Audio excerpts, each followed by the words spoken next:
क्यों वर्जित है मक्का मदीना में गैर मुस्लिमों का प्रवेश? कहाँ है मक्का मदीना? सऊदी अरब की धरती पर इस्लाम का जन्म हुआ, इसलिए मक्का और मदीना जैसे पवित्र मुस्लिम तीर्थ स्थल उस देश की थाती है। मक्का में पवित्र काबा है, जिसकी परिक्रमा कर हर मुसलमान धन्य हो जाता है। यही वह स्थान है जहाँ हज यात्रा संपन्न होती है।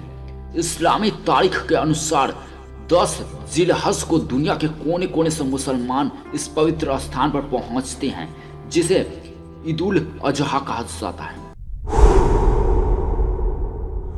कहां से मिलती है सिर्फ मुस्लिमों को ही इजाजत? मक्का पहुंचने के लिए मुख्य नगर जहाद है।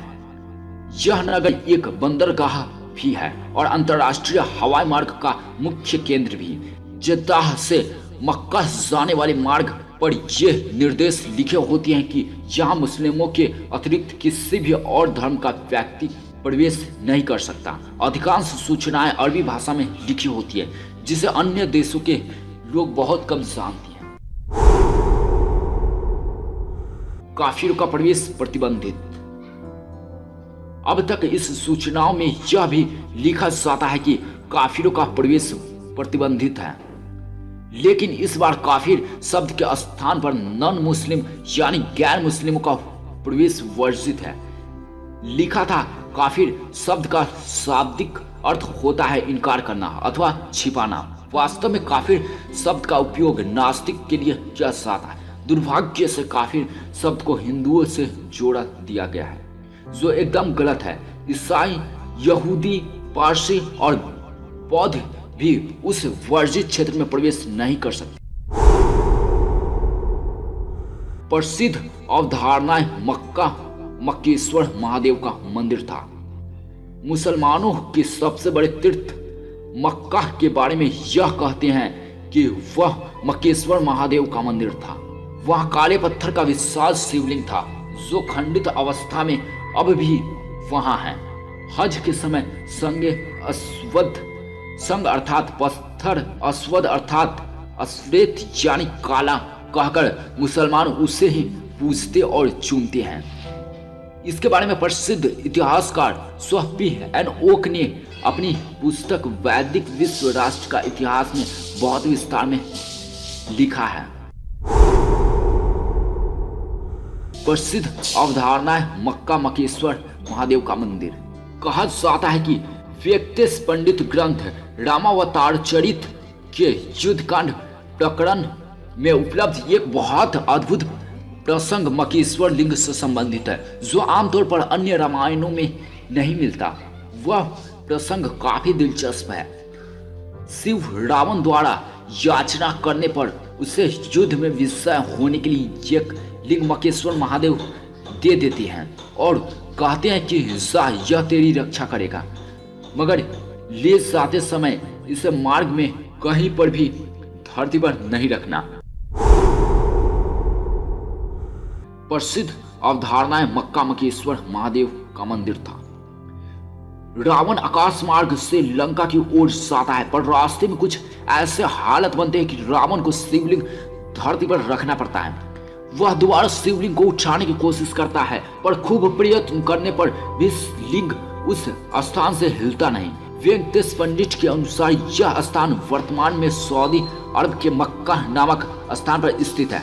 सऊदी अरब के पास ही यमन नामक राज्य भी है, जहां श्री कृष्ण ने कालयवन नामक राक्षस का विनाश किया था।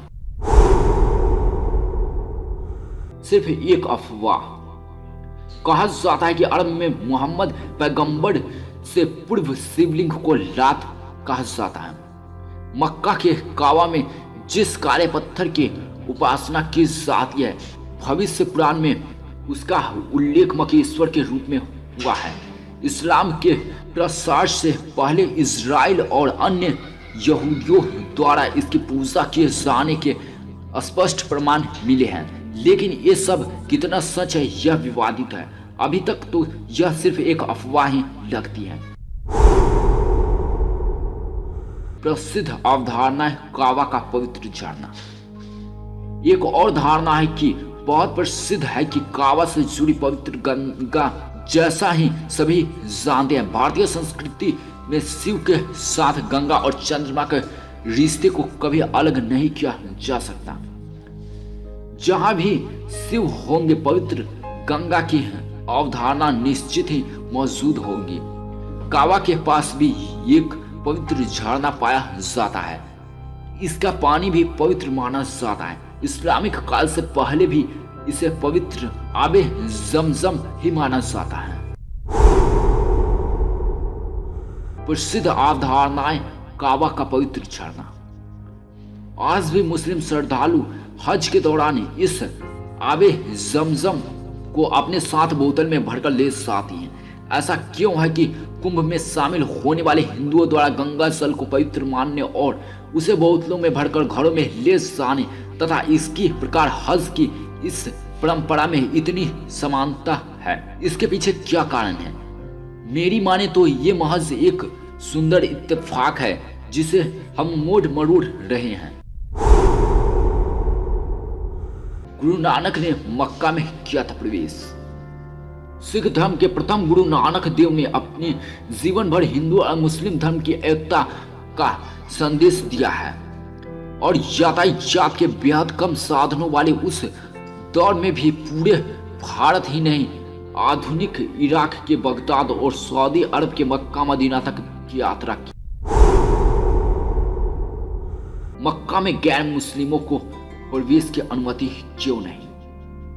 इस सवाल का जवाब डॉक्टर जाकिर नाइक की जुबानी आपके सामने रखने की कोशिश है। डॉक्टर जाकिर नाइक ने इस्लाम पर काफी रिसर्च करी है और कई किताबें भी लिखी है। उनके हिसाब से यह सच है कि कानूनी तौर पर मक्का और मदीना शरीर के पवित्र नगरों में गैर मुस्लिमों को प्रवेश करने की अनुमति नहीं है। निम्नलिखित तथ्यों द्वारा प्रतिबंध के पीछे कारणों और औचित्य का स्पष्टीकरण किया गया है। मक्का में गैर मुस्लिमों को प्रवेश की अनुमति क्यों नहीं? जैसे सभी नागरिकों को कंटोनमेंट एरिया सैनिक छावनी में जाने की अनुमति नहीं होती, वैसे ही हर देश में कुछ न कुछ ऐसे क्षेत्र अवश्य होते हैं जहां सामान्य जनता को जाने की इजाजत नहीं होती है। सैनिक छावनी में केवल वही लोग जाते हैं जो सेना अथवा प्रतिरक्षा विभाग से जुड़े हों। इसी प्रकार इस्लाम के दो नगर मक्का और मदीना के सैनिक छावनी के समान महत्वपूर्ण और पवित्र है। इस नगरों में प्रवेश करने का उन्हें ही अधिकार है जो इस्लाम में विश्वास रखते हैं। मक्का और मदीना में प्रवेश का वीसा। जब कोई व्यक्ति किसी अन्य देश की यात्रा करता है तो उसे सर्वप्रथम उस देश में प्रवेश करने का अनुमति पत्र प्राप्त करना पड़ता है। प्रत्येक देश के अपने कसयदे कानून होते हैं जो उनकी जरूरत और व्यवस्था के अनुसार होती हैं तथा उन्हीं के अनुसार वीसा जारी किया जाता है। जब तक उस देश के कानून की सभी शर्तों को पूरा न कर दिया जाए उस देश के राजनयिक कर्मचारी वीजा जारी नहीं करते। मक्का और मदीना में प्रवेश का वीजा। वीजा जारी करने के मामले में अमेरिका अत्यंत कठोर देश है। विशेष रूप से तीसरी दुनिया के नागरिकों को वीजा देने के बारे में अमेरिकी आवर्जन कानून की कड़ी शर्तें हैं जिन्हें अमेरिका जाने के इच्छुक को पूरा करना होता है। मक्का और मदीना में प्रवेश का वीजा। जैसे सिंगापुर के इमिग्रेशन फॉर्म पर लिखा होता है, नशे की वस्तुएं स्मगल करने वाले को मृत्यु दंड दिया जाएगा। यदि मैं सिंगापुर जाना चाहूँ तो मुझे वहाँ के कानून का पालन करना होगा। मैं यह नहीं कह सकता कि उसके देश की मृत्यु दंड का निर्दयतापूर्ण और क्रूर प्रावधान क्यों है। मुझे तो केवल उसी अवस्था में वहां जाने की अनुमति मिलेगी जब उस देश के कानून की सभी शर्तों को पालन का इकरार करूंगा। मक्का और मदीना में प्रवेश। मक्का और मदीना का वीजा अथवा वहां प्रवेश करने की बुनियादी शर्त यह है कि मुख से ला इलाहा इल्लल्लाहु मोहम्मद रसूलुल्लाह कोई ईश्वर नहीं सिवाय अल्लाह के और मोहम्मद अल्लाह के सच्चे संदेश हैं कहकर मन से अल्लाह के एकमात्र होने का इकरार किया जाए और हजरत मोहम्मद को अल्लाह का सच्चा रसूल स्वीकार किया जाए।